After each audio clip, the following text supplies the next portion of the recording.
West Bengal state university BA third semester exam suggestion 2021 থেকে 2022 তোমাদের third সেমিস্টারে যে ক্লাস চলছে, থার্ড সেমিস্টারে তোমরা যে হিস্ট্রি অনার্স তোমরা পড়ছো, সেই হিস্ট্রি অনার্সে তোমাদের 3টে কোর 5, কোর 6, কোর 7, এই 3টে কোরে কী কী প্রশ্ন আসতে চলেছে সেটাই তোমাদের বলবো।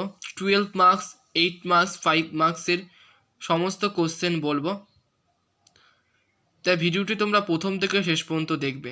আর ভালো লাগলে চ্যানেলটিকে সাবস্ক্রাইব করে নিও। শুরু করা যাক তাহলে। কোর 5 হিস্ট্রি অফ ইন্ডিয়া 750 খ্রিস্টাব্দ থেকে 1206 খ্রিস্টাব্দ পর্যন্ত, 12 মার্কস। 1.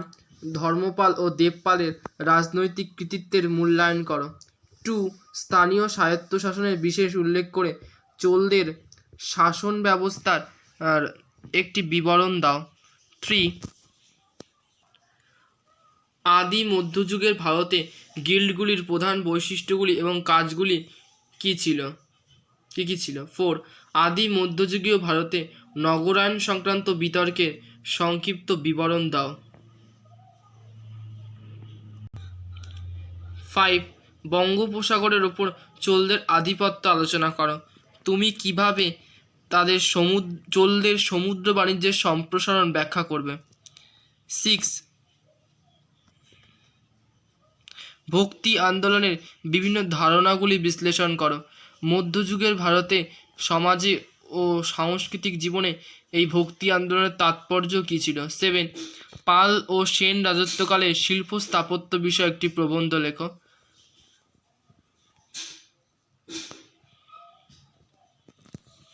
এবার আসা যাক 8 মার্কসের প্রশ্নে। 1. পল্লব শিল্প এবং স্থাপত্যের ওপর প্রবন্ধ লেখো। 2. আদি মধ্যযুগে উত্তর ভারতে জনপ্রিয় ধর্মীয় সাংস্কৃতিক বিবর্তন আলোচনা করো। 3. পাল রাজাদের আমলে বাংলা সাহিত্যের বিকাশ আলোচনা করো। 4. আদি মধ্যযুগের ভারতবর্ষে গিল্ডগুলির ভূমিকা কী ছিল। 5. আদি মধ্যযুগের ভারতের মধ্যে নগরীয় বা শহরের উত্থানের মূলে প্রধান কারণগুলি কী ছিল। 6. চোল রাষ্ট্রের প্রশাসনের প্রকৃতি আলোচনা করো। 7. আদি মধ্যযুগের ইতিহাসে চোলদের রাজনৈতিক কৃতিত্বগুলি লেখো। এর সাথে তোমরা একটা প্রশ্ন পড়ে নিতে পারো যে রাষ্ট্রকূট বংশে কীভাবে আদি মধ্যযুগীয় ভারতের ইতিহাসে ভূমিকা একটা পালন করেছিল রাষ্ট্রকূটরা।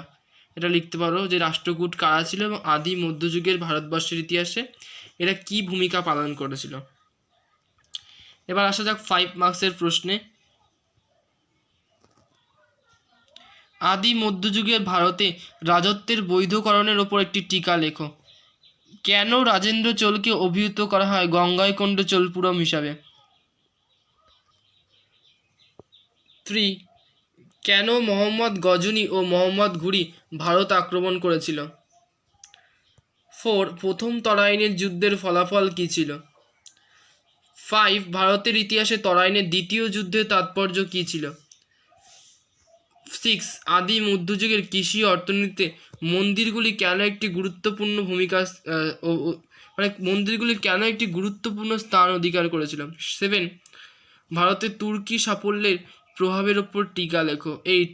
বৌদ্ধ ধর্মের প্রসারে পাল রাজারা কী ভূমিকা পালন করেছিল। 9. দক্ষিণ ভারতীয় বণিকদের গিল্ডের উপর টীকা লেখো। এবার course 6 rise of the modern West part 1, 12 marks. 1. মূল্য বিপ্লব বলতে কী বোঝো। 16 শতকের ইউরোপীয় অর্থনীতি ও সমাজে এর প্রভাব কী পড়েছিল। 2. জার্মানিতে ধর্ম সংস্কার আন্দোলনে বা জার্মানিতে ধর্ম সংস্কার রিফরমেশন আপেক্ষিক সাফল্যের প্রেক্ষিতে মার্টিন লুথারের কৃতিত্ব আলোচনা করো। অ্যাচিভমেন্টগুলি লিখতে বলেছে মার্টিন লুথারের। 3. নবজাগরণ শব্দটির তাৎপর্য কী বা নবজাগরণ শব্দটির সংজ্ঞা দাও, সিগনিফিকেন্স দিতে বলেছে বা ডেফিনিশন দিতে বলতে পারে। ইতালিতে কেন নবজাগরণ ঘটেছিল সর্বপ্রথম। 4 ইটালি ও মানবতাবাদের উৎপত্তি ব্যাখ্যা করো। 5 খ্রিস্টান হিউম্যানিজম কি? খ্রিস্টান মানবতাবাদ কি? কতদূর এটা অবদান রেখেছিল ধর্ম সংস্কার ছড়িয়ে পড়ার ক্ষেত্রে? How to contribute reformation spirit. 6 চতুর্দশ শতক ছিল অর্থনৈতিক সংকটের যুগ ও বাণিজ্যিক পতন ইউরোপীয় ইতিহাসে, আলোচনা করো। 7 অভ্যন্তরীণ স্ববিরোধ না দূরপাল্লার বাণিজ্য কোনটি তোমার মতে পশ্চিম ইউরোপের সামন্ততন্ত্রের পতনের জন্য দায়ী ছিল? 8 মার্কস। 1 রেনেসাঁসের চিত্রশিল্প ও ভাস্কর্যের গুরুত্ব আলোচনা করো। 2 উত্তর মানবতাবাদের অন্যতম পুরোধা হিসাবে এরাসমাস সম্পর্কে একটি টিকা লেখো। 3 রেনেসাঁসের সামাজিক ভিত্তির ওপর মন্তব্য করো। 4 নবজাগরণের কারণ ছিল একটি শহুরে জীবন ইটালির মধ্যে, তুমি কি মনে করো? 5 কীভাবে মানবতাবাদ একটি সামাজিক আদর্শ ও নতুন জীবন দর্শন হিসাবে গড়ে উঠেছিল। 6 প্রতিবাদী ধর্ম সংস্কারে বৈপ্লবিক ঝাঁক হিসাবে অ্যানাব্যাপটিস্টদের ভূমিকার উপর মন্তব্য করতে হবে। 7 ইউরোপের মধ্যে নতুন রাজতন্ত্রের প্রধান নিউ যে মনার্কিটা ছিল প্রধান বৈশিষ্ট্যগুলি আলোচনা করো। 8 প্রোটেস্ট্যান্টবাদের একটি মূল শাখা হিসাবে ক্যালভিনবাদের বৈশিষ্ট্যগুলি আলোচনা করো। 9 ইউরোপের সামন্ততন্ত্রের পতনের কারণগুলি ছিল আঞ্চলিক ভিন্নতা, আলোচনা করো। 10 ইংল্যান্ডে এনক্লোজার কী ছিল? এগুলি কিভাবে একটি নতুন কৃষি অর্থনীতির প্রতিনিধিত্ব করেছিল? অথবা দিয়ে ইংল্যান্ডে এনক্লোজার আন্দোলনের সুদূরপ্রসারী প্রভাব কী ছিল? 11 ষোড়শ শতকের ইউরোপীয় বণিকদের তুমি কিভাবে ব্যাখ্যা করবে? 12 তুমি কি মনে করো মুদ্রণ প্রযুক্তি নবজাগরণের পথ প্রস্তুত করেছিল? 13 তুমি কিভাবে ব্যাখ্যা করবে আধুনিক ইউরোপে সামরিক বিপ্লবের উৎপত্তি? এবার 5 মার্কসে প্রশ্নে আসা যাক। 1 মার্টিন লুথারের 95 থিসিস সম্পর্কে তুমি কি জানো? 2 লুথারবাদ ও ক্যালভিনবাদের মধ্যে পার্থক্য আলোচনা করো। 3 জুইলিংয়ের সংস্কারের ওপর সংক্ষিপ্ত টিকা লেখো। 4 ভোগ বিক্রয় কি? 5 ইউরোপের মধ্যে মূল্য বিপ্লবের কারণ কি ছিল? 6 অ্যানাব্যাপটিস্টদের সম্পর্কে একটি টিকা লেখো।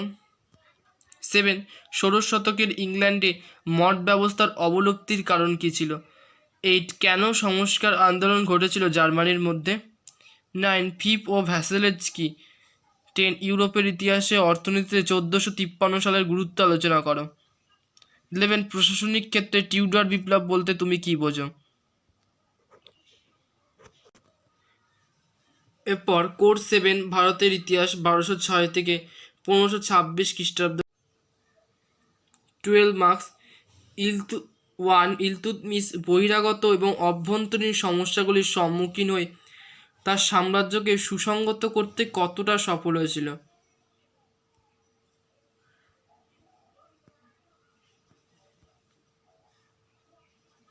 2 ফিরোজ শাহ তুগলকের সংস্কারগুলি আলোচনা করো। 3 আলাউদ্দিন খলজি কতটা কেন্দ্রীভূত রাষ্ট্র গড়তে চেষ্টা করেছে এর উপর মন্তব্য করো। 4 বলবান কী কী সমস্যার সম্মুখীন হলো কতদূর সে সফল হয়েছিল সেই সমস্ত সমস্যার সমাধান করতে? 5 উত্তর ভারতে মঙ্গলদের প্রবেশ আদি সুলতানরা লড়াই করে কী ভূমিকা পালন করেছিল? 6 দিল্লির সুলতানি কি একটি ধর্মাশ্রয়ী রাষ্ট্র ছিল? 7 আলাউদ্দিন খলজির বাজার দর নিয়ন্ত্রণ নীতির মূল্যায়ন করো, এটি কি সফল হয়েছিল? বাজার দর নিয়ন্ত্রণের গৃহীত ব্যবস্থা কী ছিল?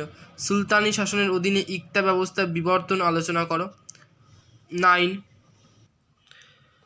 তুর্ক আফগান যুগে অভ্যন্তরীণ ও বৈদেশিক বাণিজ্যের উন্নয়ন আলোচনা করো। 10 সুলতানি আমলে কৃষি উৎপাদন পদ্ধতি ও ভূমি রাজস্ব ব্যবস্থা আলোচনা করো।